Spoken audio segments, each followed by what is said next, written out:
Super Bowl is set. Who will win in this rematch from 11 years ago between the New England Patriots and the Seattle Seahawks?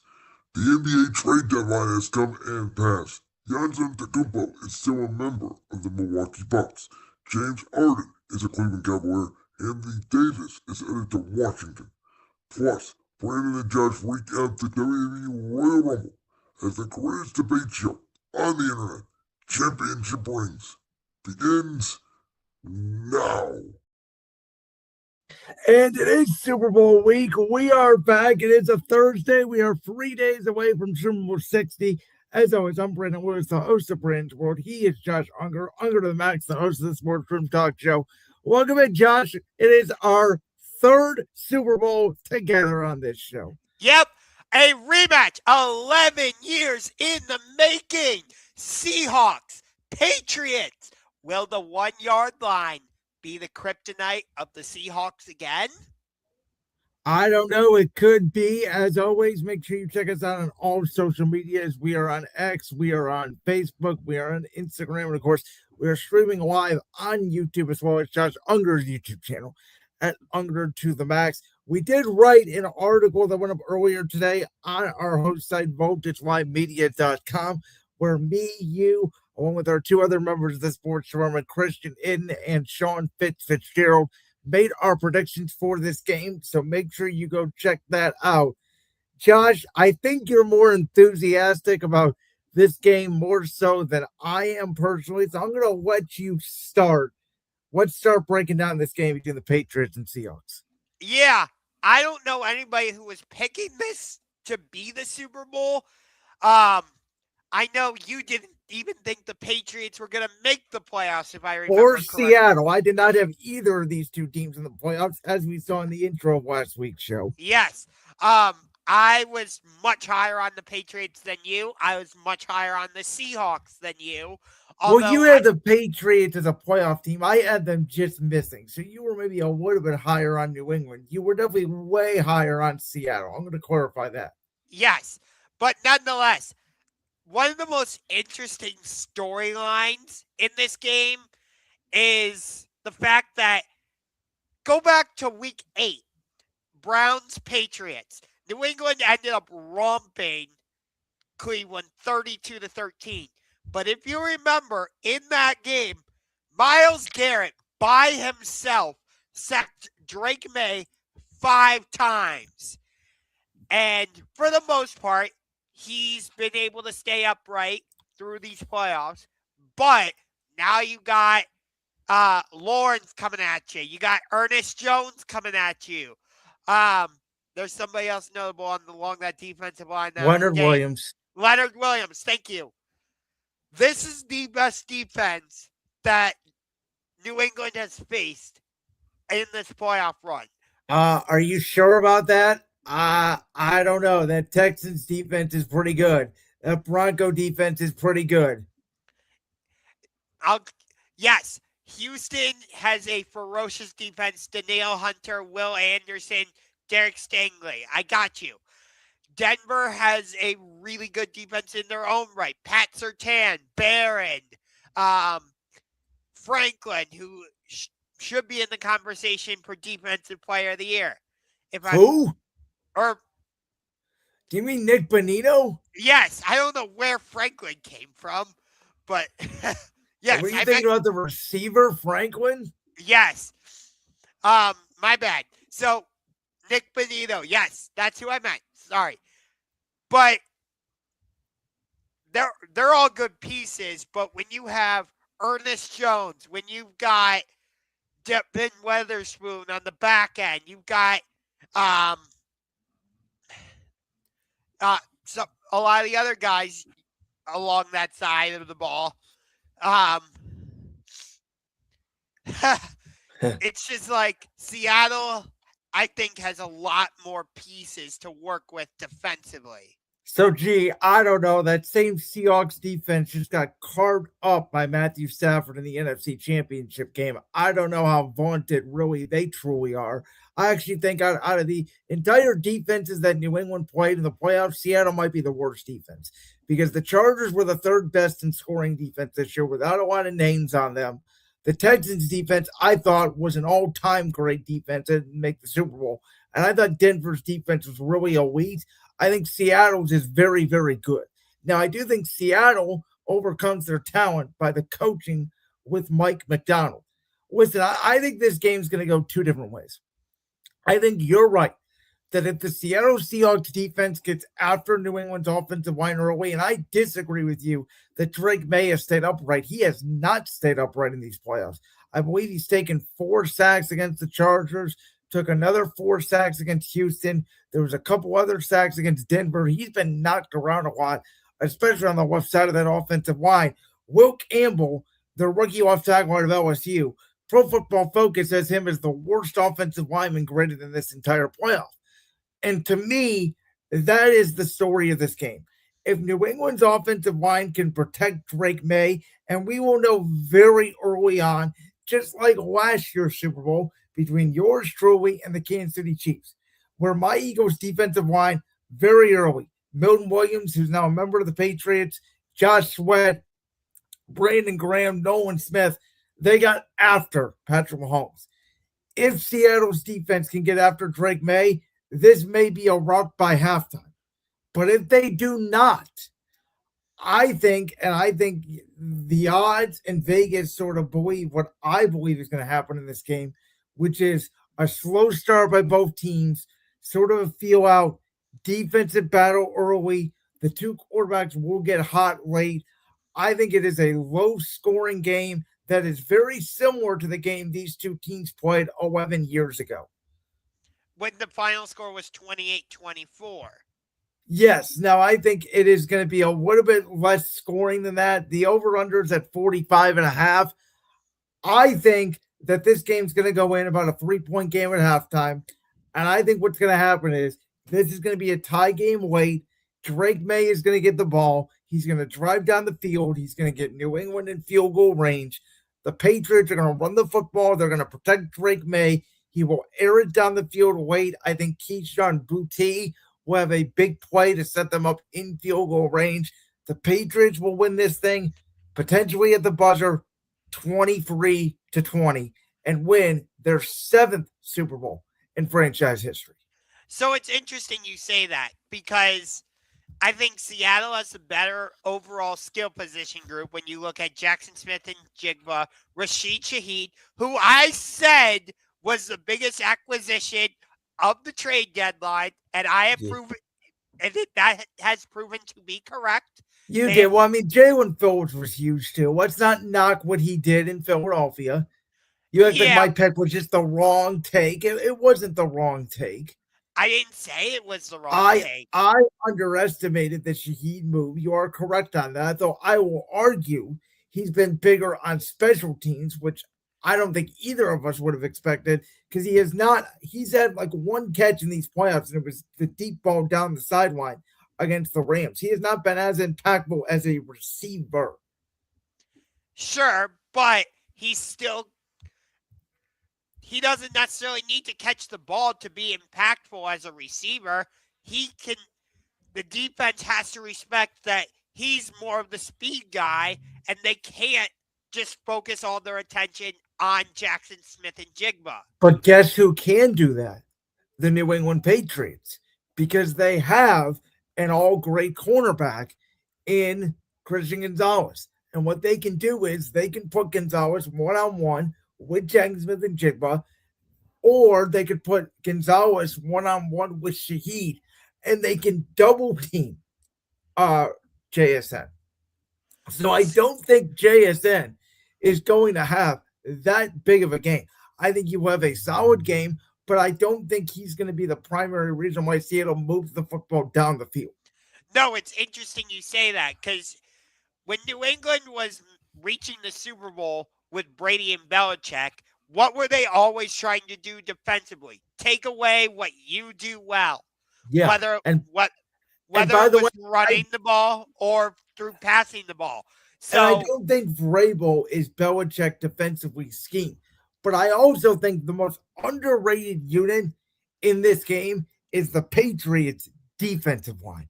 I think Milton Williams, Christian Barmore, those two guys up front, and what they're able to do to stop the run. And I think if you get Sam Darnold in a 3rd and long, like I think Seattle is going to have a hard time moving the football consistently. I'm not saying they're not going to be able to go down and move the ball and get points, but I think it's going to be really hard to every drive, the way they did against that Rams defense, which is the only way they won that game. I don't think Darnold is going to play a perfect game the way he did against the Rams. Well, it depends on if New England tries to take away Kenneth Walker first, or if they try to take away Jackson Smith and Jigba first. Well, here's the question. Why can't you do both? It's hard to do two things at once like that defensively. Is it? Because if you're good in your run gap protection, I have 2 defensive tackles. So I can take away the run game. And by the way, because I have a corner, I don't have to blitz. I don't have to help. I don't have to help on JSN. So I can do both because I have the personnel to do both. Even if you have... No, your point is valid. I'm not necessarily disagreeing. But well, you are, because you said you can't really take away both. In my opinion, you absolutely can, because it all comes down to the defensive line. If my defensive line wins, it doesn't matter how good of a passing attack or run game you have. I will shut you down. Okay, but here's the thing.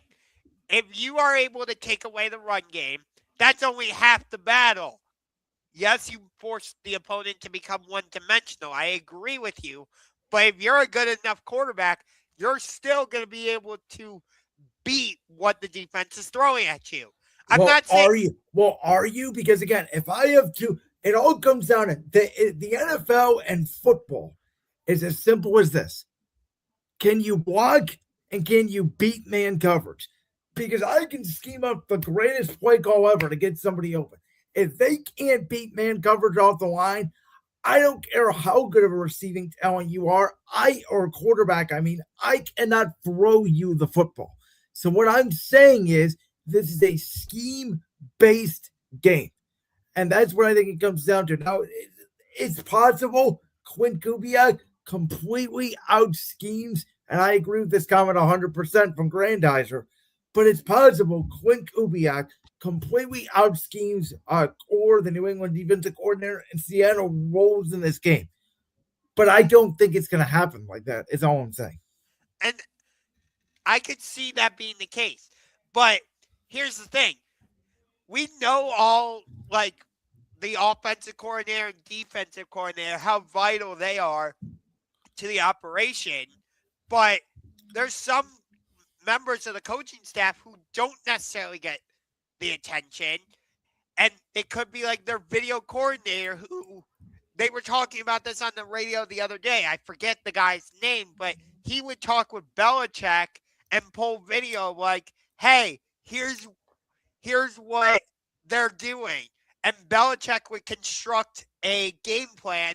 No, there's a famous story, and I don't know if this is what you're talking about, of the video coordinator of the Patriots before this Super Bowl against Seattle 11 years ago, of them seeing the Seahawks line up in that formation that they threw the pass out of from the 1 yard line one time. And Belichick and them practiced it for 2 weeks. So Malcolm Butler knew exactly what the play was when he jumped in front of that ball and made the greatest defensive play in the history of the National Football League. Yeah. That's part of what I'm saying. But the other part is Belichick will see what the opponent is doing, and then he'll throw a completely different game plan at you than what you saw on film. Well, but that was Belichick, the greatest defensive mind in the history of football. Do I think Quint Kubiak is the greatest offensive mind, or do I think that Mike McDonald is the greatest defensive mind in the history of football? No, I do not. I'm talking about from the Patriots side, where they might be able to do that same thing. Well, but Vrabel is not Belichick. That's my point. I'm not trying to compare Vrabel to Belichick. That's not what I'm saying. I'm saying they might implement that same strategy, though. We know Vrabel in Tennessee, yes, he got fired, undeservedly so, but he usually had very solid defenses with the Titans. If you I mean, remember, they were okay. They were not great. I think there's very nostalgia behind the old Titans team because people want to give Vrabel their flowers. He had one good year in Tennessee.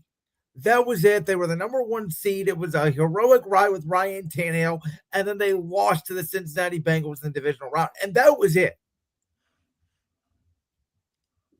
Pats are about offense, not defense. Seahawks are about defense, but their offense and special teams. I disagree. I don't think either of these teams were on one side of the ball. I think both of these teams in the playoffs were the two most complete teams in football. By the way, you never said. I have gone on record. I think it's 23-20 New England. What's your score prediction? All right.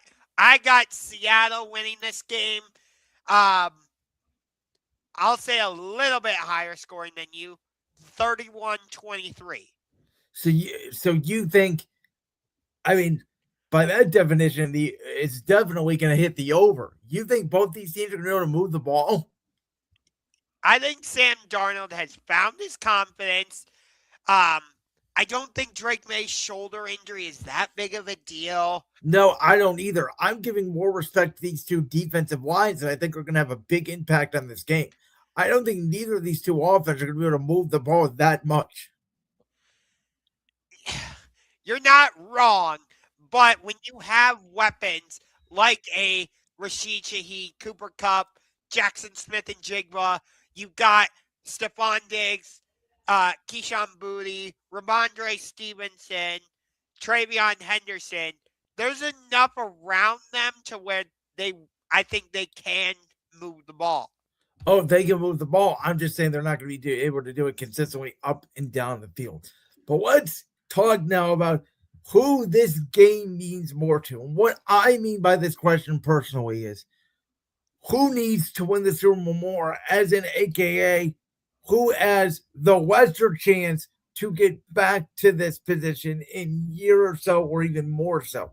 And I think this game means a lot more to Seattle. I think they need to win the game a lot more than New England. And the biggest reason for that is because we'll talk about it in our next topic. Their offensive coordinator is going to be the new head coach of the Las Vegas Raiders. And I think that is a huge deal for Seattle, who I think they are one of these teams who, sort of like my Eagles last year, everything went right for them. They got the break. They made the trade. They've been great on special teams. They've been great on defense. They've been great on offense. You can make the argument that, they got the backwards pass on the 2-point conversion in that game week 16 against the Rams. That was the break they needed to go from the number one, from maybe the 6 seed to the 1 seed. You can make the argument San Francisco beating Philadelphia and then having to go from playing the Rams in the divisional round to playing San Francisco in the divisional round. That's a break. So I think everything is going right for this team. Now, I think a lot of things have went right for New England as well. But Josh McDaniel is going to still be there. Drake May is on his rookie contract. They can load up. They can go out. They can get more players.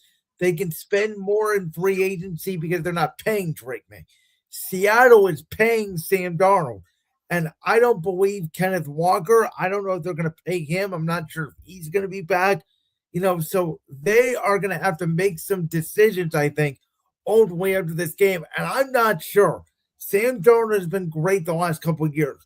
But if they do not find an offensive coordinator that's as good or runs the same system as Clint Kubiak, we may not see the same Sam Darnold next year, which is why I'm saying this game means so much more to Seattle than it does New England.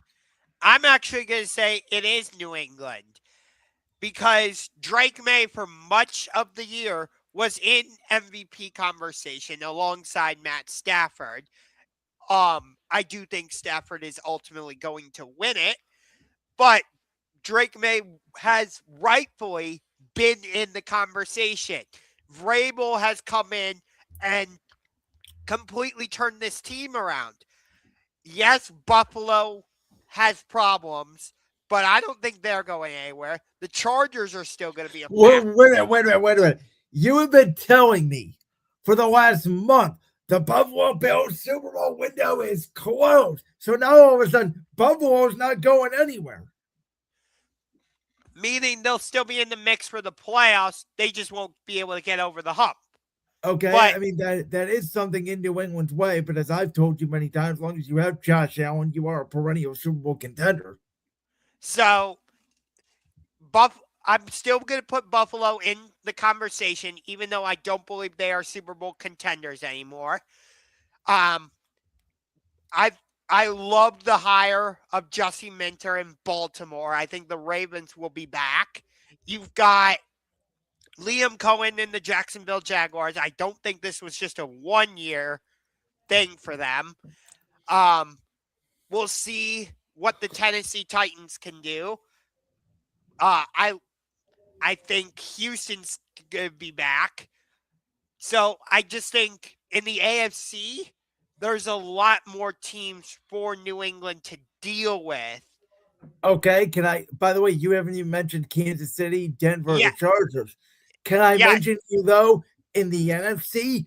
Because I think the Eagles are going to be good again. I think the Giants are going to be legitimate, and they're going to be a playoff team, if not near a playoff team, the way I thought New England was going to be. I think the Commanders with the LD Jane Daniels are a problem. We know what the Niners have done the last couple of years. As long as Matthew Stafford's back, we know what the Rams are going to be. We already know the Lions, Packers, Bears in the NFC North. Oh, they were contenders this year. Oh, and by the way, the Vikings won 9 games this year without having a quarterback, arguably, in J.J. McCarthy. And then Atlanta, we both think has gotten better. We both like what we saw to Bryce Young and the Carolina Panthers. I really like what I saw to Tyler Shuck and the New Orleans Saints. I think the Saints may take a legitimate jump next year. So I agree with you. The AFC's gotten better, and I think it will be better next year, but so will the NFC. Yes, but here's the thing. I think you have more established teams already in the NFC. A lot of them that you mentioned, like Green Bay, Detroit, the Rams, San Francisco, Philadelphia. A lot of the teams in the AFC are just starting to find their footing, like a Jacksonville, for example. I would even put the Chargers in the mix for that. Chargers have been in the playoffs the last 3 years. That they have their footing. Fair. Denver, to a certain extent, I would say is just starting to. Denver's been in there the last 2 years. This year they started to find their footing. Next year they'll be potentially really good. So that's what I'm saying. Like, but I'm arguing about I can make the argument about Jacksonville, the same argument I can make about Chicago in the NFC. I can make the same argument you made about the Chargers with the Packers in the NFC. Again, I'm not necessarily disagreeing with you. But your point that the AFC is a lot harder to go for than the NFC, I don't agree with that. Okay. And I think that's because you have more established teams already in the NFC. Whereas the bottom line is, and Granddadder, I don't know where this comment came from because the Jets are going to be the number 1 pick in the draft. The Jets are not getting better. I don't know where you thought that from. If you want to debate it on my show, we can debate it. The Jets, and I believe the Browns, are tanking for Arch Manning. So we know who the bad teams are going to be next year. By the way, I'll give you this. I think the Raiders are going to be a very feisty team next year. They may be 4th place, and they may be the best 4th place team in the AFC. So what we are seeing here is sort of a revolution in the NFL where I think there's going to be very bad at the bottom and good to very good at the top. It's almost NBA-esque. I think you're going to start to see some clear separations. But in terms of... Here's my thing, though. Did we see a clear separation this year? Right? We talked about this is the most wide open playoff that we have seen in our lifetime. Some people said Seattle separated, the Rams separated from everybody else. But I really did feel like it was based off the game. It was based off the matchup. Hell, I picked the Patriots outside of the Bronco game to lose against the Chargers and to lose against the Texans, and they're in the Super Bowl. Yeah, but there's another aspect of this question that I want to get to. Because, yes, like the question on the screen says, who needs to win the game more, Patriots or Seahawks? But I want to focus on the quarterbacks in this particular case, Drake May and Sam Darnold. And to me, I think it's Sam Darnold that needs to win more. Yes, that I 100% agree with. Yes, they were both the number 3 overall pick in their respective drafts, but Drake May is only in his second or third season. But you look at Sam Darnold. He was drafted by the Jets, didn't work out. You know, it was against the Patriots on Monday Night Football that he said, I was seeing ghosts. So that's a factor that I don't think anybody is talking about in this game. It doesn't work out with the Jets. He gets traded to Carolina, doesn't work out there. He moves on to San Francisco, and he was in a backup role, but he still got to work with Kyle Shanahan. Then he goes to Minnesota, and we know what happened with the Vikings. And now he's done what he's done with Seattle. So, and on top of that, he is the first quarterback from that legendary class of 2018 that also included Baker Mayfield, Lamar Jackson, Josh Allen to reach the Super Bowl. It wasn't the 2-time MVP Lamar. It wasn't the reigning MVP Josh Allen. It wasn't Baker Mayfield, who was written off in Cleveland and has completely resuscitated his career in Tampa Bay. It's Sam Darnold. Yeah, it just seems wrong, doesn't it? As I said last week. Yeah. But, I mean, facts are the facts. But I agree with you. But here's my thing.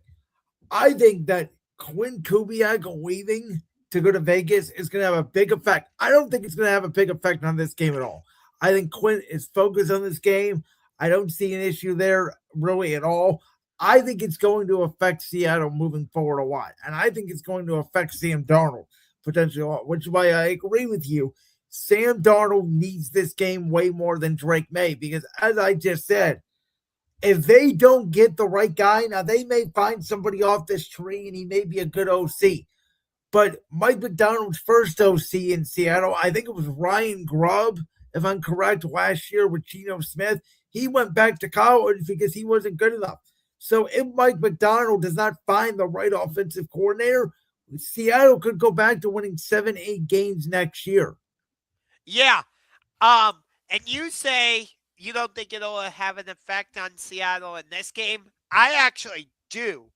Because, yes, he's having to prep for the Super Bowl, but he's also trying to get his staff together and think about what he has to do with the Raiders. So that's, like I said earlier, multitasking. It's good sometimes, not all the time, though. Well, I think it affects some people differently. You know, Kyle Shanahan famously was going to become the head coach of the Niners, blew a 28-3 lead in the Super Bowl against the New England Patriots 9 years ago. Jonathan Gannon was up 24-14 in the Super Bowl with my Eagles, and we're going to Arizona, blew the game away. Kellen Moore, I think, was rumored to potentially stay in New Orleans, but it wasn't official yet. In terms of a hire until after the Super Bowl, he ended up going. Shane Steichen, Super Bowl 57 for me. He was already rumored to go to the Colts, and the Eagles' offense was obviously great. So I worry about this actually more in the divisional round when they're going through the interviews and doing all that during the week. But now that sort of this has been official and you've had 2 weeks to prepare, I don't think it matters as much in the Super Bowl as it does earlier in the playoffs. See, I understand what you're saying, but I just feel like when you're prepping for the biggest game of the season and also trying to think about what am I going to do once I get to Vegas. Well, are we sure he's thinking about that right now? I think all he's thinking about is how can I win this game? Because you only have one game left. That's it. It's not like you have 2 or 3 games left. This is all you think about as a coach or a player your whole life. You dream about this moment, this game. And guess what? His father is a legendary coach who's been in a Super Bowl and won it in Gary Kubiak. You don't think he's bounced ideas off his father, and you don't think his father hasn't told him just focus on this game, get the job done, get Sam Darnold a Super Bowl, and then see what happens in Vegas? I actually hadn't even thought about that, to be honest with you. But it's ironic that you bring that up because the Broncos won Super Bowl 50 with Kubiak as their head coach, as you mentioned. Where was that Super Bowl played? In Santa Clara. And by the way, Gary Kubiak was a first-year head coach. He's one of, I believe, 3 or 4 head coaches. I saw the graphic today. I think he's one of 4 head coaches to win the Super Bowl in his first year. If the Patriots win the Super Bowl, Mike Vrabel would join that list. Yeah. But again, I have to say this. Vrabel has done an outstanding job in New England. I think if he wins this, he would be the first player coach to win the Super Bowl for the same organization, if I'm not mistaken. I mean, that could, well, no, because Doug Peterson did it. He played for the Eagles in 1999 and then came back and won them a Super Bowl. But did Philadelphia win the Super Bowl in 1999? Oh, I see what you're saying. To play in a Super Bowl with the same team and then win it. Okay, yeah. You might be right. I'm sorry, I misinterpreted what you were saying there. Because Vrabel won the Super Bowl with the Patriots as a player, and if he wins, I believe, if I'm not mistaken, he would be the first person to both win the Super Bowl as a player and as a coach. You know what? I'm going to say something, because if you remember, at the start of, well, it would have been this year. It would have been at the start of January 2025 when everybody was going for the NFL coaching cycle. I had said when New England fired Gerard Mayo and there was rumors about Mike Vrabel becoming their head coach, I said I would not do it. I said I would go after Ben Johnson. I said put all the Belichick era in the trash and the garbage. It's gone. You need to move on. You need to get innovative. You need to get a young offensive mind. You need to get away from this defense wins championships mantra and go with a young offensive mind. Turns out the New England Patriots formula to win is just have a tough defensive minded head coach from the Northeast with a quarterback who is humble, who is very good, who doesn't care about outside noise, and for the Patriots to be underdogs, and for the people in Northeast Massachusetts to say, we don't give a single F what anybody else thinks of us. And that is the New England culture. And I was wrong on that. I guess every team has its culture. You know, some teams are flashy, like a California team. New England's just old, tough, rugged defensive mind. We're going to beat you up. We're going to slap you in the face, and you are going to like it. And, you know, we made our picks earlier. I had Seattle winning. But I will say this, based on what you're saying. If New England wins this game, I don't think Drake May is going to be Super Bowl MVP. I agree with you 100%. I actually think this may shock you, Josh. If the Patriots win this game, I think the MVP of the game will be Milton Williams. That wouldn't be too crazy because Von Miller won Super Bowl MVP in Super Bowl 50. But I think he's going to have a monster game. I have him getting at least 1 sack. He may get 2. And I think his Super Bowl experience helps this very young Patriots team. Even though the coaches have been to the Super Bowl, not a lot of players have.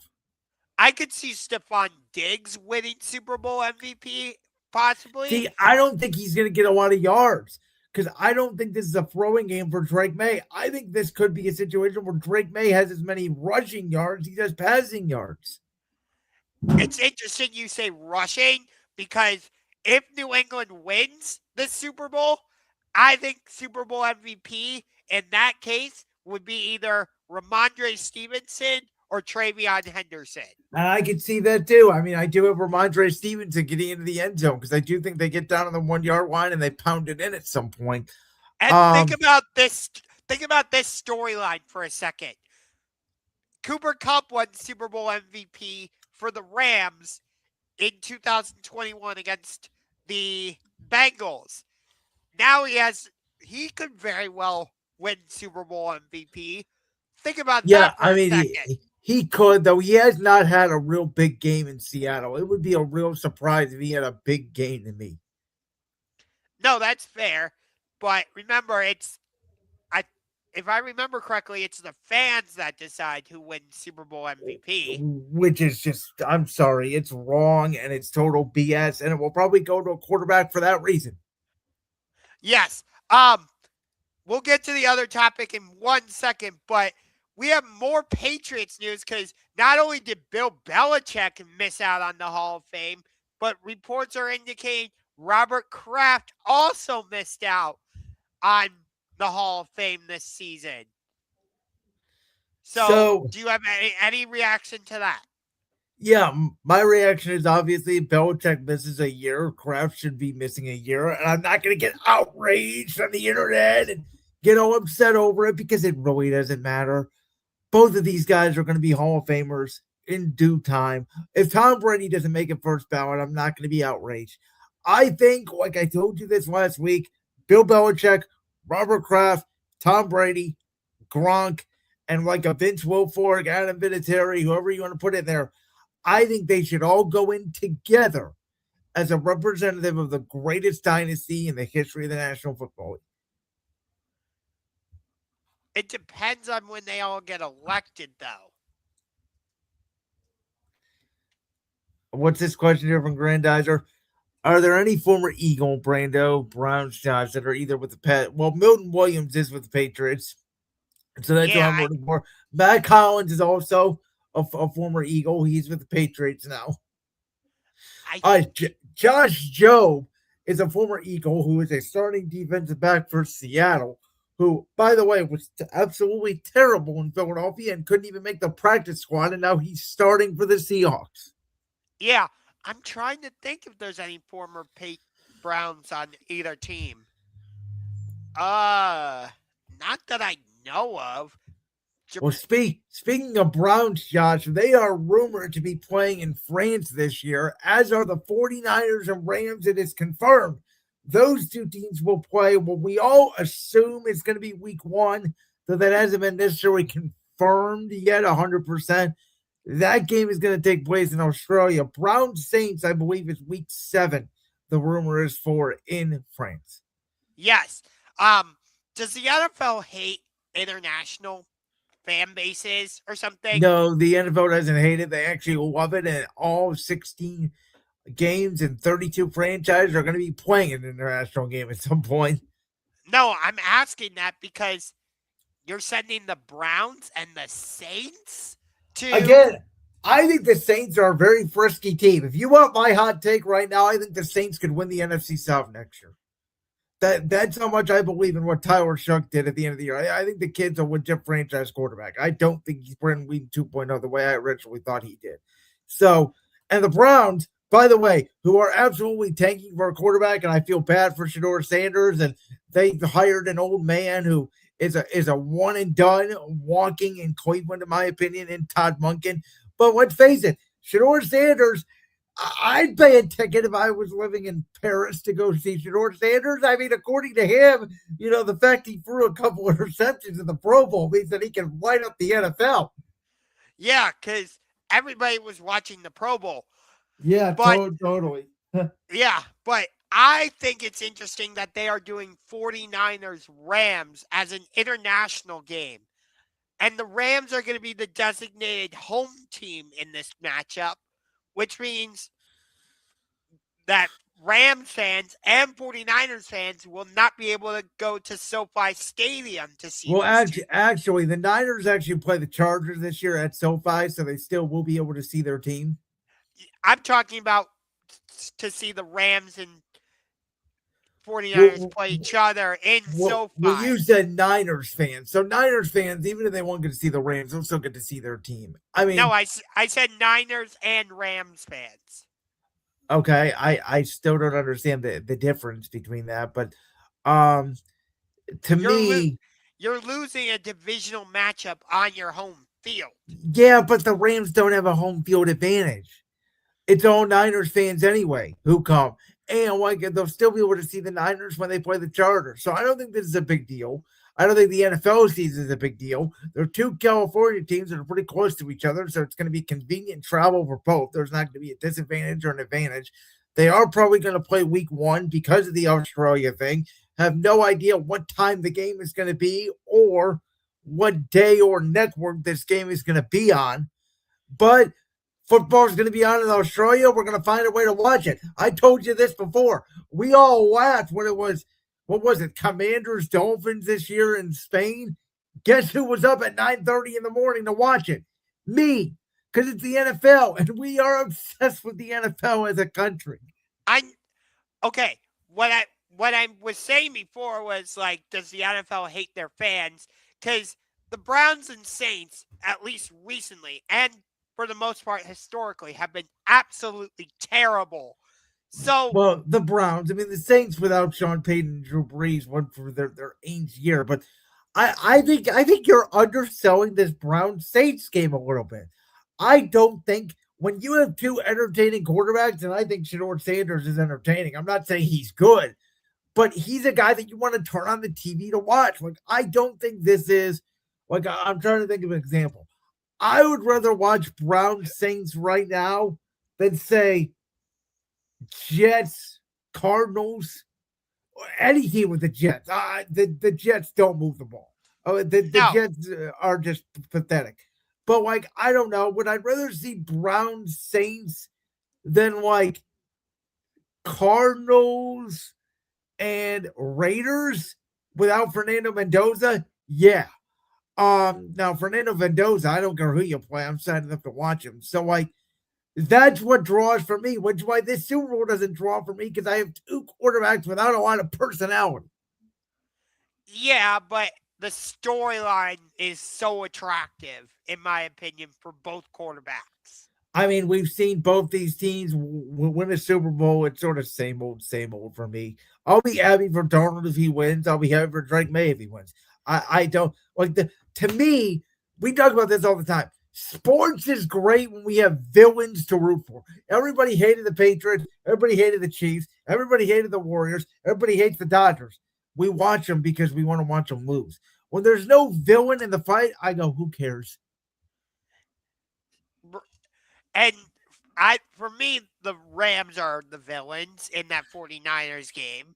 Which is funny because for me, the Niners are the villain, not just because they eliminated my Eagles from the playoffs, but I've always hated the Niners because I've never been a Shanahan fan. Yeah, ever since they moved to LA, I've always hated the Rams. Yeah, I know. You will not forgive Stan Kroenke. No, I will not. And I have nothing against the Saints. Like, Drew Brees is one of my all-time favorite players. There was a period of time where I was actually trying to argue he was the GOAT. I know you were. I think this was our first ever topic, or one of our first ever topics on Championship Rings. Josh Ungar tried to argue with me that before 2020, Drew Brees was the GOAT over Tom Brady.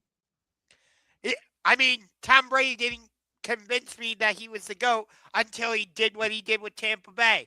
It wasn't. I mean, Brady had 4 or 5 Super Bowls, and Drew Brees had 1 and 1 appearance. But I mean, you can make the argument Drew Brees is better than Aaron Rodgers. I think that Aaron Rodgers was more talented than Drew Brees, but Drew Brees was a better football player. That's what I think we do in the media all the time. And I know we're getting off topic, and I don't care. I'm pulling at you. We confuse talented and great. Yeah, we do. By the way, if Drew Brees does not get in the Hall of Fame, I'm gonna riot. Well, wait a minute. Does he get out? Does he get in the Hall of Fame, or does he get in first ballot? Because according to everybody on the internet, that's 2 different conversations. Well, it is. I very much so agree with that. He should be first ballot. Absolutely. Hey, Drew, are you a Hall of Fame? By the way, Drew Brees retired in 2020. Phillip Rivers would have been eligible. Drew Brees better than Phillip. Do we know any other quarterbacks that are competing with Drew Brees that you can think of? I think Eli Manning is on the ballot. Well, By the way, that's funny because Eli Manning has more Super Bowl appearances and wins than Drew Brees, and nobody thinks Eli Manning's better than Drew Brees. No. By the way, Larry Fitzgerald is also on the ballot. He absolutely needs to get in. One of the greatest wide receivers I have ever seen. I can make an argument he's the best wide receiver that I've seen play live. I want to answer this question real quick. Which team do you wish played overseas but stayed over there after the game? Say it's the Jets. They play in North Korea. Uh, uh, Honestly, I don't think Jets fans would care if they stayed overseas. I always thought when I was younger, because I didn't know any better about travel, that the Jaguars having a permanent team in London would have been cool. Excuse me. I would definitely say the Jets. I know they have the only perfect season in NFL history, but if the Miami Dolphins stayed overseas, I would not care. All right, Josh, we had some big things going on at the NBA trade deadline, and one of them involves our current Cleveland Cavaliers because the core four is no longer a thing because I wish I didn't shave yesterday, or I could have said Fear the Beard is here in Cleveland. James Harden for Darius Garland swap. Yeah. I am not happy about this trade at all. I do not trust James Harden. He folds like a hand in poker. You can't count on him. You know, if he gets sick, it's like he's allergic to a game 7. Because remember, or game 6. How about game 6? Yeah. So I'm just like, really? You want James Harden? I get that Darius Garland hasn't been able to stay healthy. He's having toe problems. I understand that. But James Harden? Really? So here's my take. I'm going to go full in a vacuum on this. But 7-8 years ago, when James Harden had won the back-to-back MVPs of the Houston Rockets, I adored James Harden. I thought he was one of the top 3 greatest scorers, not players, just greatest scorers I've ever seen in the basketball court. But then I've watched him struggle, obviously, the last 5 or 6 postseasons, easily flame out, quit out of Houston, get fat, eat Oreos, and quit out of Brooklyn, and now here he is finding a way to quit out of Los Angeles. But I think you have to take the James Harden and Darius Garland trade and then pair it with the Keon Ellis, Dennis Schroeder for DeAndre Hunter, and then eventually they trade Lonzo Ball. All of the moves the Cleveland Cavaliers made in a vacuum. Because what the Cavs did is they reset their point guard. So James Harden will play the point guard, and Dennis Schroeder, who we already saw last night against Clippers, will provide big impact on the bench, whether it's scoring, stealing, assisting, whatever it may be for the Cavs. He will provide a legitimate punch off the bench. Keon Ellis is a very good three-point shooter. You hope he will be more reliable than a DeAndre Hunter, along with the eventual hope that Max Strus comes off the bench. I agree with you, Josh, that James Harden for Darius Garland, while James Harden is a better, more offensive player than Garland is, I think he will struggle on the defensive side of the ball. I do think that a James Harden, Donovan Mitchell fit is a weird fit, but I don't think this move is necessarily for this season. Would the Cavs love to win the championship this season? Absolutely, yes. But I think getting James Harden for this year opened up a window where next year they can go after either LeBron or Giannis or, excuse me, potentially both. I think at that point, they will go all in on winning the championship for the 2026-2027 season. I don't trust James Harden defensively. I'm a little bit nervous about how Harden and Donovan Mitchell are going to work together in the backcourt because they both want the ball in their hands. But I will give Harden credit for this. He is great at when he is like more the point guard, and he can get the big men involved. So I do think Jared Allen and Evan Mobley both will benefit from Harden greatly. I will give Harden that. But my biggest problem with him rather, is not just that he folds like a bad hand in poker, but what did he do? Oh, I want to go from Houston to Philadelphia, or rather from to Houston Brooklyn, and then to Philly, and then to the Clippers. And I said, one of those times when he wanted to get out of Brooklyn, he got fat and ate Oreos to get himself out of there. But So, what I'm getting at though is he basically quit on all those teams, and well, yeah. I mean that's my concern is basically here's what happens. The Cavs flame out in the second round again. They end up not getting another caliber player like a LeBron or a Giannis Antetokounmpo, and James Harden asks out. I think though, and I told a buddy of mine this the other day, we can talk about James Harden, we can talk about Donovan Mitchell all we want. The Cavaliers will go in the playoffs as far as their physicality will go, and I'm not even talking about Jared Allen. AKA, if Evan Mobley takes that next step when he gets back, which he's hurt again. And if you would have told me 2 years ago the thought of trading Evan Mobley for Giannis, I would have thought you were crazy. I would have done it today if I knew I could guarantee myself to get James Harden to sign up for next year and get Giannis healthy for next year, because I'm trying to win a championship. And at this point in time right now, I do not feel like Evan Mobley is physical enough to win the Cavs a championship. But I will give them this.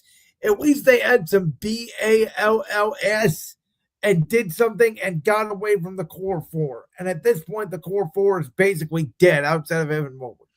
Yeah. I don't know why you spelled that out. You could have just said it, but whatever.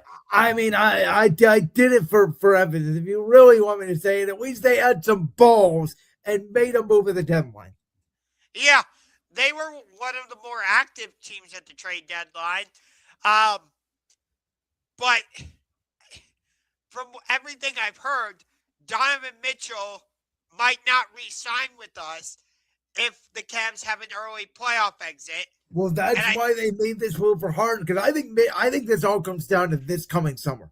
What are the Cavs going to do this summer? Because again, I like the additions of Schroeder and Ellis. I think they're good moves off the bench. But I don't think just Donovan Mitchell, James Harden, Evan Mobley, Jared Allen alone is going to win you a championship. I like Jalen Tyson a lot. Love him.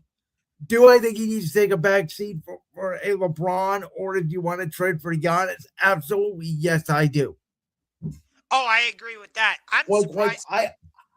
I think the Cavs next year they want a starting lineup of James Harden, Donovan Mitchell, LeBron, Giannis, and Jared Allen. That would be my guess. Yeah, I just don't think the Bucks would trade him to a division foe.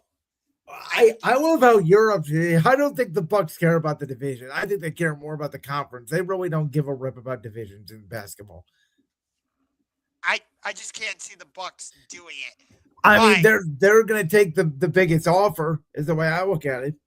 Yeah, you're not wrong, but I personally don't like this move. I've never been a fan of James Harden. I find him fun to watch. I mean, I like Ja Morant. He's incredible to watch. When he was in his prime, I think he was one of the best scorers I've ever seen. Oh, you're not wrong. I got to see him drop 50 against the Sacramento Kings. Well, I'm a fan of James Harden when he's on his good behavior. I think James Harden's still a very good basketball player. I don't think he's a winning player. Like I said, when things don't go his way, he pouts. He quits. He is allergic to Game 6, and he's allergic to Game 7. Prime example, Philadelphia against Boston. Game 7 in Boston. He was nowhere to be seen. Game 6 against the San Antonio Spurs when he was with the Houston Rockets. Absolutely terrible. And there's a countless other examples I could point to.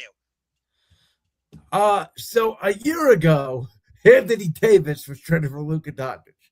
And a year later, he is traded to the middle of basically hell in Washington, D.C. to pair up with Trae Young for maybe next year.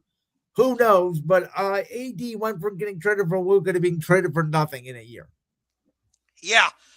It seems like the Wizards actually think they can be something next season, which is weird because they really don't have anything. I mean, they have Trae Young, AD, and Sar. I think that's like a top 5 or 6 seed in the East. Don't they have not Keyshawn George? Or maybe it is Keyshawn George. No, he's with Utah, which is why they traded for Jared Jackson. Okay, so they have somebody else with the last name George then, and I don't remember who it is off the top of my head, but he's been nice with the Wizards. Let me make sure I'm not crazy though. All right, well, it is Keyshawn George. KYSHAWN. But by the way, FYI, Josh, your screen's frozen on my end. There we go. You just came back after like 2 minutes of being completely frozen. Oh, damn. So, but yeah, this is a weird one. I feel bad for AD. When I first heard it, I thought they were just going to buy him out. But it sounds like they want him there. And I'll say this. When I was in D.C. at the Capital One Arena to see the Cavs and Wizards, I would have loved to see Trae Young and Anthony Davis. The Wizards are at least going to be able to sell some tickets.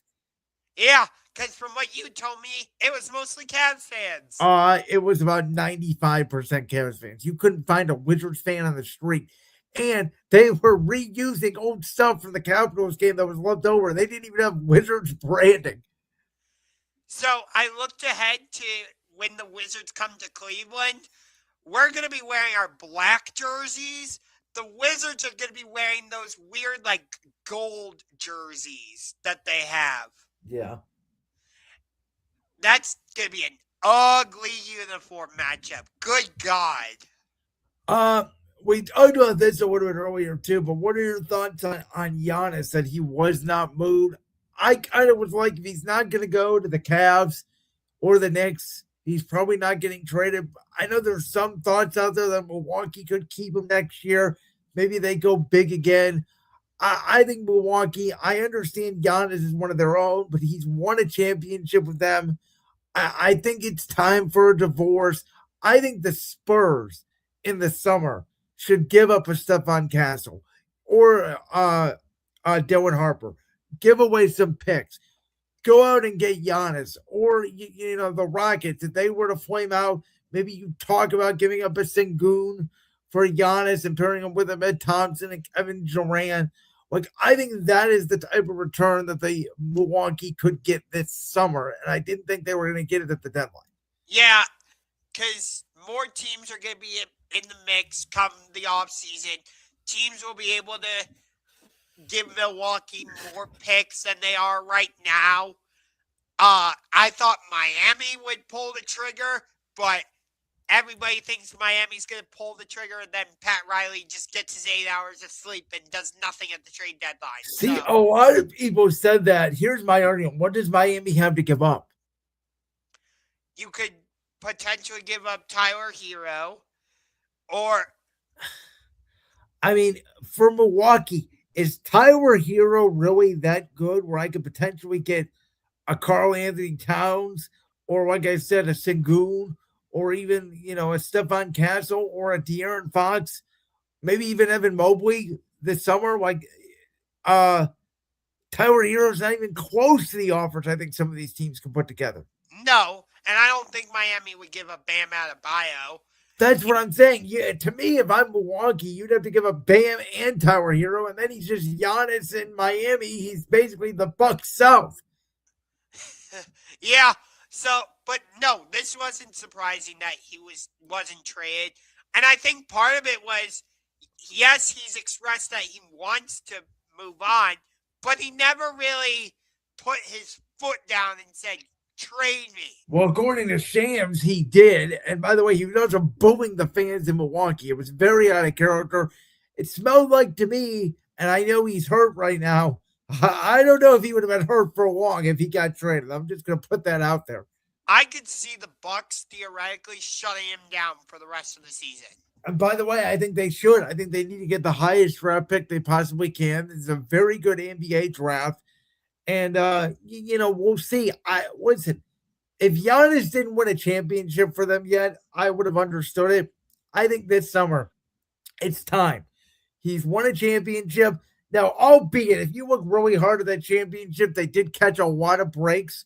But I said this the other day on Brandon's World, and you may completely disagree with me. You may agree with me. For 2 years, I thought the year they won the championship and the year after, Giannis was the best player in the NBA in the world, bar none. But then all of a sudden, you miss the playoffs a couple of years. Giannis gets hurt. Nikola Jokic breaks on the scene. Anthony Edwards breaks on the scene.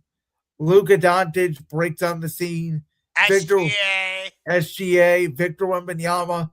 And all of a sudden, is Giannis' feelings hurt that like he goes from undisputably the best player in the league to like you can make the argument he's sixth in a year? I would even throw Jason Tatum or Jaylen Brown in the mix there alongside Jalen Brunson. I would take Giannis over all three of those guys. Brunson, I think, is a real interesting argument because I need to see what the Knicks do in the postseason. I thought the Knicks would be more active at the trade deadline. I mean, they like their team, and my big takeaway from this is the East is saying they don't believe the Pistons are that good. They believe that everybody is dead even in the East. Boston thinks that, we don't know if Tatum's going to come back or not. It's sounding like no, but maybe he does.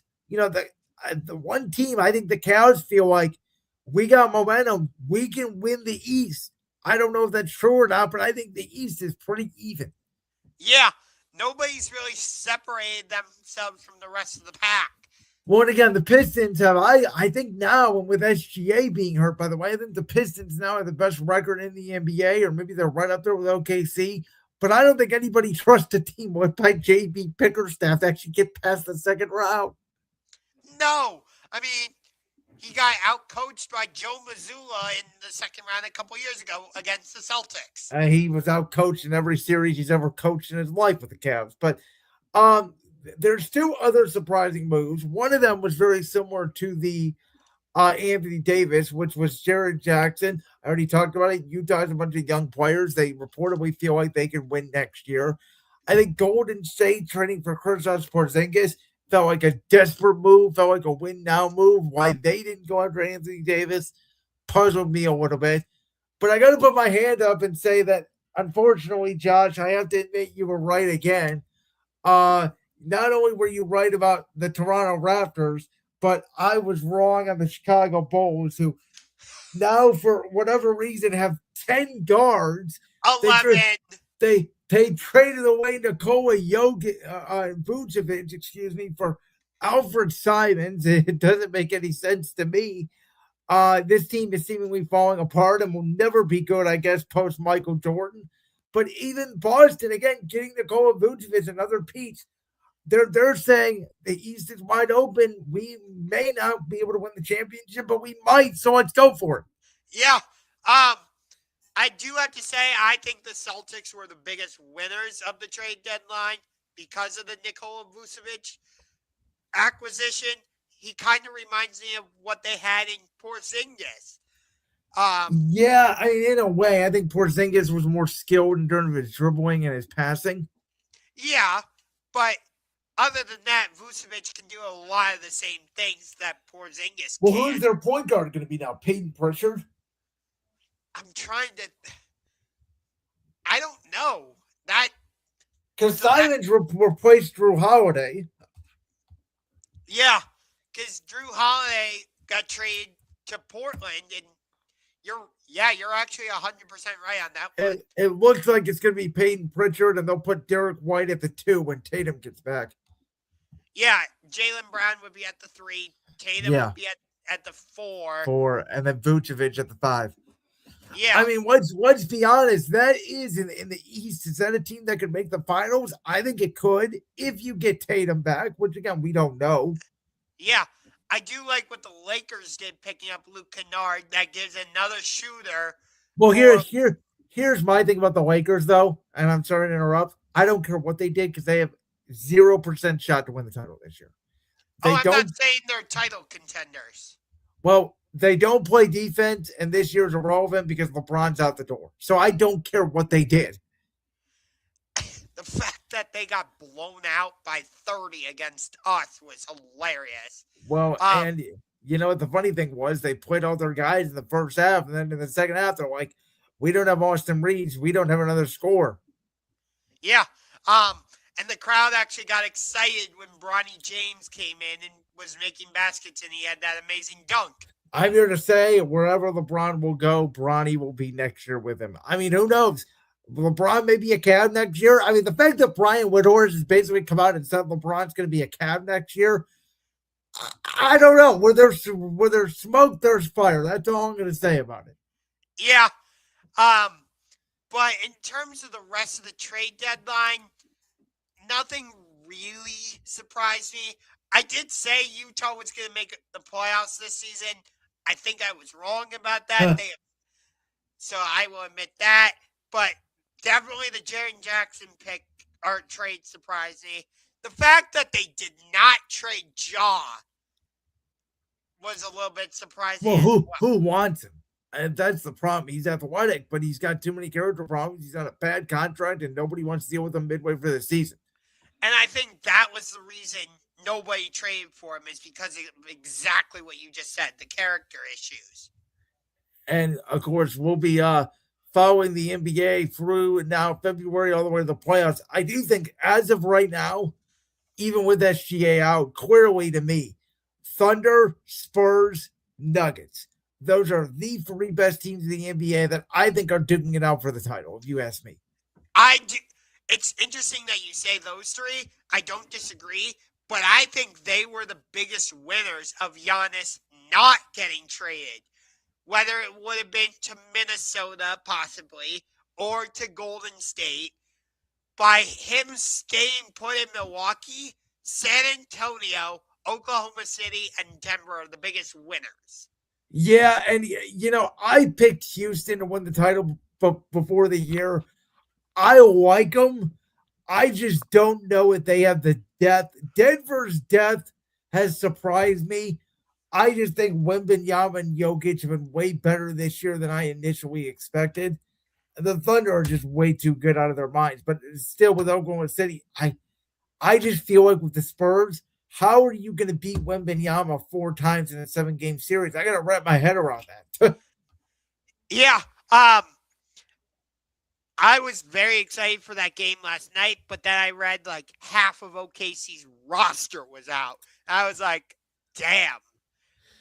Shall we get to what you have coined me in a text as the Royal Fumble? Well, wait, but before we do that, let's answer this question real quick. Which team did you expect to make a trade but didn't do the trade? Honestly, if I had to answer this question, it would be the Cavs not getting Giannis. Full transparency, I thought it could have happened today. I thought the Spurs would be more active to try and keep up with Oklahoma City. I also thought Miami would maybe do something, but Pat Riley continues to just take naps during the trade deadline. All right, let's get to the Rumble. So I know by your text you didn't like the show. I really did like the show. So I'm going to let you tell me what you didn't like about it, and then I will probably argue against you unless I agree. So I will start with the positive because I didn't think the show was all bad. There were parts I liked. I loved the Gunther AJ Styles match. I thought that was, to borrow a phrase from AJ Styles, I thought it was phenomenal. I thought at the end, AJ could have just punched Gunther right in the face to get out of the choke, but nonetheless, I also liked that typically when a wrestler retires, they take off their ring gear and leave it in the middle of the ring. AJ was going to do that, but he didn't. So is he actually retired, or is he going to show up somewhere else, whether it's TNA, New Japan, AEW? Because he has said there are opponents he'd like to face. So I really liked the AJ Styles Gunther match. I thought that would be the best match on the show, and I think I was proven correct on that. The Drew McIntyre Sami Zayn match, I thought it was okay. I didn't love it, but I didn't hate it either. It just didn't have enough story behind it for me to get fully invested. And I get that part of that is Drew got strapped up in mid-January, so they didn't have a lot of time to build it up, but there just wasn't enough meat on the bone for me. It was a solid match, but I didn't think it was great. I didn't think it was bad either. The men's Royal Rumble, I understand why they had Roman Reigns win, because they want to do the CM Punk match. Don't love it. I'm not a fan of CM Punk, but I think the feud will be really good. The promo battle they had this past week on Raw, I thought it started a little bland for me. But then as they got more into it, I was like, okay, I can actually get behind this. It's the women's Royal Rumble where I'm like, no. Really? Because I actually thought it was better than the men's. It was my favorite women's Royal Rumble ever. I love the storytelling in the women's Royal Rumble. I did like one of my favorite spots overall from the show was Charlotte eliminating Nia and accidentally or on purpose, well, we're going to find out, also eliminating Alexa. But when I heard Brie mode, I literally wanted to walk out the door. Oh, you're not a Bellas fan. I see. Wait, hold on. I love Nikki Bella. I think Nikki is great. Brie, I do not like Brie Bella at all. That's so weird to me. I don't. There's not a big difference between the two, to be honest with you. Oh, I completely disagree. I think what is it? The promo, the wrestling? Like, you gotta explain some more here, bud. Both. I think Nikki is the far better in-ring competitor. I think she is the far better promo. When Brie comes out, I'm just like, no, thank you. And I didn't love Liv Morgan winning. I understood why they did it. Well, I thought I understood it, but nope, they kept the title on Stephanie McMahon. Because I thought for sure Raquel Rodriguez was going to win the title against Stephanie in the street fight. And then you got Raquel versus Liv right there on a silver platter, which leads to the downfall of the Judgment Day. But they're not doing that. They still could. They still could. So one of the things for me is you got to remember, Josh, WrestleMania is not 2 months away. It's about 3 months away now because they moved WrestleMania back. So you have more time now to tell these stories. And I think that the finish of the Women's Royal Rumble was Sol Ruca, Tiffany Stratton, Liv Morgan, the final three, great booking, great finish. The way Sol Ruca went for the Soul Snatcher, which will be incredibly over on the main roster once she is there. I thought the biggest storytelling of both Royal Rumbles for the men and the women were the likes of Loa Vice, Sol Ruca, Jordan Grace, Oba Femi. Get the freaking world title on that man right now. I would have had him. I know he ended up eliminating 5 people. I would have had him eliminate 10. So that to me, it's Lash Legend also in the Women's Royal Rumble, getting over these young stars. I think they did a really good job of that. Javon Evans was the Iron Man in the men's rumble.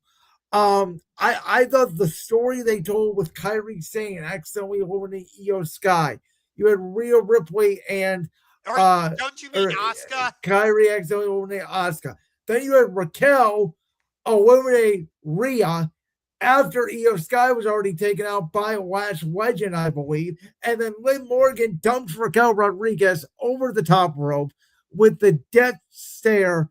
And then obviously the final three. I thought it was a great finish with her getting the Oblivion to Tiffany Stratton off to win the match. I do like the way they started it with Charlotte and Alexa, then teasing them going after it, not necessarily going after each other. You had Kiana James at number 3, who I thought put in a really good showing for not having a lot of time on SmackDown every week to do that showing. I thought Chelsea Green and we're trying to salute Rhea Ripley and her climbing on the back of Alba Fire to save herself. Another great spot. I agree with you with the AJ Styles and Gunther match, best match of the night. I think the story they are telling with Drew McIntyre and Sami Zayn, we'll get into the McIntyre angle, but with Sami Zayn, I said this going into the Rumble. I think Sami Zayn is turning heel. Whether it is he's going to go to the Elimination Chamber and lose in a number one contenders match, or he's just going to come back as a heel. And the story is Drew has beat Sami Zayn so many times. Sami Zayn wants to be a world champion. Sami Zayn is going to do what Drew McIntyre did when Drew McIntyre kept getting screwed over by the bloodline and eventually turn heel and not give a shit about everything and tell the truth. And eventually, I think Sami Zayn will become a world champion. The men's rumble, I thought LA Knight, great showing. The fact that he eliminated the entire Vision. I absolutely love the fact that they brought back the Masked Man to eliminate Braun Breaker. I hated that. Okay. I have mixed feelings about it. I think the Masked Man was actually Logan Paul. And I think what you're going to have is Paul Heyman once again turning on the Vision, and Bronson Reed, Austin Theory, and Logan Paul become the group. And Braun Breaker, who is already getting cheered like a baby face and getting barking out of the building, will be spearing the absolute hell out of Logan Paul and the Vision at WrestleMania. And maybe that's where Seth Rollins comes back. And maybe now Braun Breaker turned on Seth Rollins when Seth Rollins has beef with Braun Breaker. Well, he's also got beef with the rest of the Vision. He's got beef with CM Punk. He's got beef with Roman Reigns. We know he's got beef with Cody Rhodes. We know his history with Drew McIntyre. There's a lot of directions you could go with Seth Rollins, that he could be back by the Elimination Chamber. He could be back after WrestleMania. We think he might have been the one to attack Braun Breaker. I don't think he was. And then I do think if you're going to have Roman Reigns win the Rumble, which all things are back in the world, the OTC's back at the top of the mountain, you don't need Braun Breaker in there. And the fact that Gunther sold the absolute hell out of AJ Styles, putting him in the calf crusher by limping down to the ring, I thought was great. You know, I didn't love Gunther being number 30 in the Rumble. To me, that was a bit of a mistake, personally. I mean, that's fair, but I think if you're going to have him eliminate Randy Orton, maybe they're doing the career killer versus the legend killer at WrestleMania. I could see that. That would be a great feud. But my problem with Gunther being in there is, like, he has all this momentum from retiring fan favorites in Goldberg, John Cena, AJ Styles. I don't really want to, like, divert or derail that momentum but there's no momentum there because the Royal Rumble, anybody can get thrown over the top rope. I personally just didn't think it was the right position. Right. Well, Gunther already announced he was going to be in the Rumble before they had this match with AJ, so he was in the Rumble. I understand. I get that, but I just didn't love that he was number 30 and he ended up getting thrown out in the final two by Roman. Well, again, it makes Roman Reigns look stronger. And I'll be honest with you, when Roman first came out on Raw, I kept saying, please don't make your choice. I want to have this go to the Elimination Chamber. I want the drama of CM Punk and either Drew McIntyre or Cody Rhodes standing there in the ring with the Undisputed Championship and Roman Reigns making his choice. But god damn it, when CM Punk came out and they started that promo, that was a 10 out of 10 masterclass in how you tell a story. Because that was not Roman Reigns versus CM Punk. That was Joe out of Hawaii versus Phil Brooks. And Punk, when you had to go on vacation for 10 years, when you had to leave the Major League Company, which I thought that was a great line, by the way, a little shot at AEW. And then you had to come back to this company. And Paul asked me, and he was not talking about Paul Heyman. It was a little nod to WWE Unreal. He was talking about Paul Triple H Levesque when Paul asked me to bring you back. And I said, yes, I said I was going to be a good person. But guess what? We teamed up War Games on some zebras type shit. And then as you're walking up the apron with that World Heavyweight Championship, you mock me. Like I'm some stupid idiot. Well, I've always hated you. And at WrestleMania 42, you will acknowledge me. It instantly, not only does it make the World Heavyweight Championship the #1 championship in all professional wrestling, but it makes Roman Reigns versus CM Punk instant 10 out of 10. I can see it tomorrow. These guys don't have to do no more. Sign me up right now. I don't care what they do for the Undisputed Championship. I don't care. I've seen some theories out there that Cody Rhodes can win the title back from Drew. Randy Orton wins the Elimination Chamber. We get the match you've wanted between Cody Rhodes and Randy Orton. That'd be great. I don't care what they do. I'm already sold. I want Roman Reigns versus CM Punk tomorrow. And I do think the story here could be Roman Reigns wins the World Championship. Why? Because in the Royal Rumble, when Jey Uso started running it back in the middle of the Royal Rumble, what did Roman Reigns do? He punched him in the face. Because Roman Reigns is not back to dance and laugh and be silly. He was doing that for a little bit. Jey Uso, you've turned into an unserious goof since winning the World Heavyweight Championship, where all you do is yeet, and that's all you care about. Roman's coming back to show Jey Uso, this is the World Heavyweight Championship. This is how you defend it. He's going to hold it longer and better than Jey ever had because he is overall better than Jey, and Jey is not ready to take over the throne. That is the story I would tell. Again, I at the beginning of the promo, I thought it was a little bit, a little bit bland and didn't quite grab me. But by the end, I'm like, you know what? As much as I hate CM Punk, I want to see this match. And by the way, they're probably going to run Punk versus Finn Balor back in Chicago. I would have personally preferred it if Punk defended the title inside the chamber.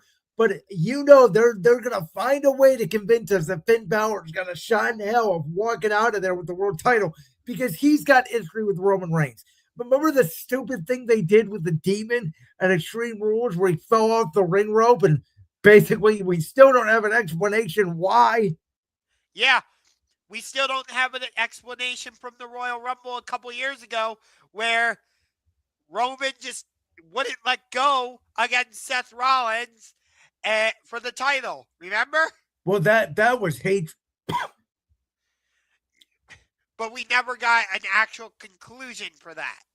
No, well, it's both of these guys hate each other. And again, is there a world? That's why I'm so excited about this. Roman Reigns and CM Punk could absolutely be the main event of WrestleMania. Is there a world where, I don't know, some crazy universe exists? What happens if Seth Rollins comes back and steals the world title before WrestleMania? We get Rollins and Roman. You know I'd be in for that. And by the way, there's also a scenario where what if Braun Breaker wins the world title? And now we get Breaker versus Roman, the two Heyman guys going after each other. Yeah. Here's the thing. I think Roman and Punk is going to happen. But I think last year with Io Sky defeating Rhea Ripley for the Women's World Championship, and Drew McIntyre this year beating Cody Rhodes for the Undisputed Championship. It has set the precedent of never say never. For sure. I've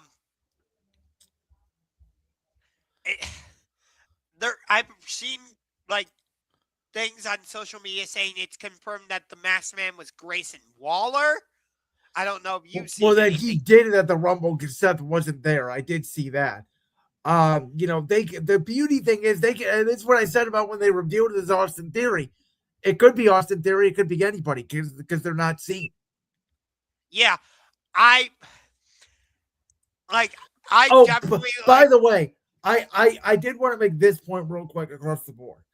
I know people were upset because, there were no legends outside of Brie Bella, and, there was no Chris Jericho return, and there wasn't a lot of big surprises. Here's my thing, and I think I told you this, and maybe even C-Boss at last year's Rumble.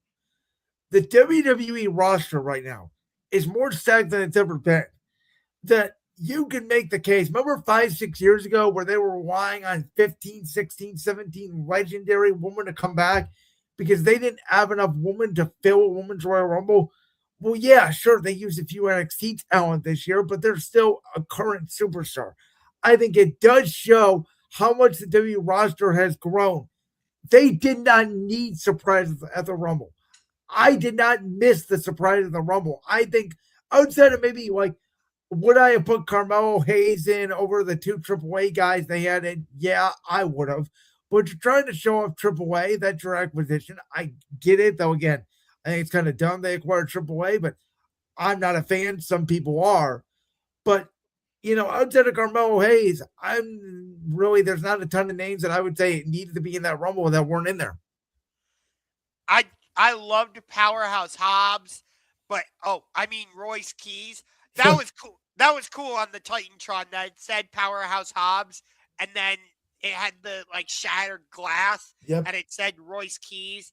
I'm definitely gonna miss him in AEW. He was one of my favorites. I loved watching him. I wish he had gotten a run as AEW World Champion. I definitely think that was a big miss by Tony Khan. See, I'm not afraid to give Tony Khan an AEW criticism. I am surprised. I thought you were going to come out here. Roman Reigns won again. This is so boring. Here we go. I'm actually, because based off the text, I really thought you hated the show. For the most part, I didn't love it. But again, I think the biggest difference is I approach wrestling now different than I did even 6 months ago. I am approaching everything from a storytelling, holistic point of view, which is you go this direction, you can go this direction. I don't know which way it's going to go. I'm tired of getting angry because the thing that I want to happen didn't happen. Maybe what I want to happen didn't happen because what I wanted to happen is worse than what's going to happen. Yeah.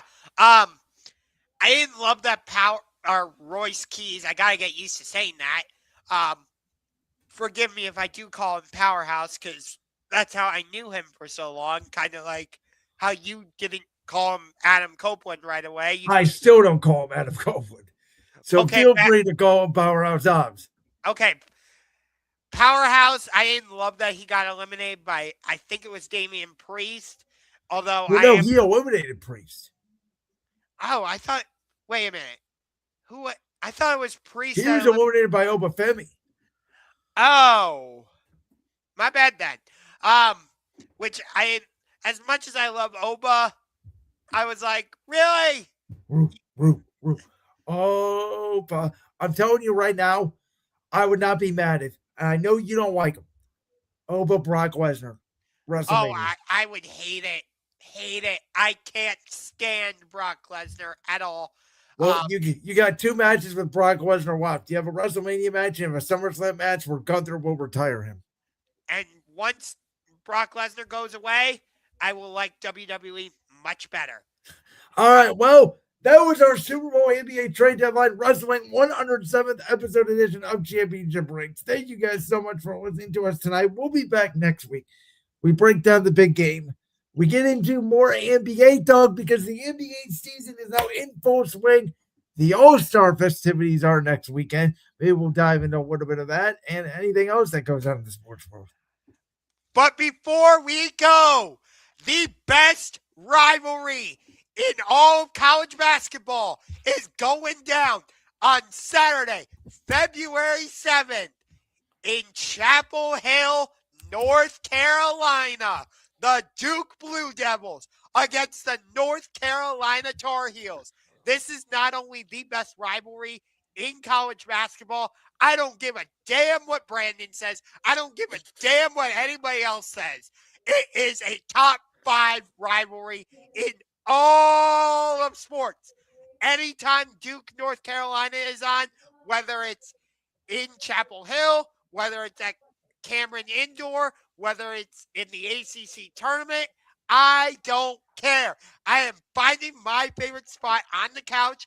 I am grabbing my favorite drink, and I am watching it. I am not moving my ass unless I absolutely have to. It is the same way I feel about Steelers Ravens. Anytime Baltimore is playing Pittsburgh, oh, you better believe I'm going to find a way to watch it. And you know what else happens in 2 days? It is the birthday of our co-host, our very special Josh Ungar. So happy early birthday to you. I hope you celebrate. You're lucky your birthday is on Saturday. I believe next year it is scheduled to be on Super Bowl Sunday. I may be wrong about that. But enjoy the big game, everybody. Josh, enjoy your birthday. I hope it's a great one, and we'll see you guys next week. I get Duke, North Carolina on my birthday this year. What more can I ask for? Happy birthday to me. It is Duke, Carolina.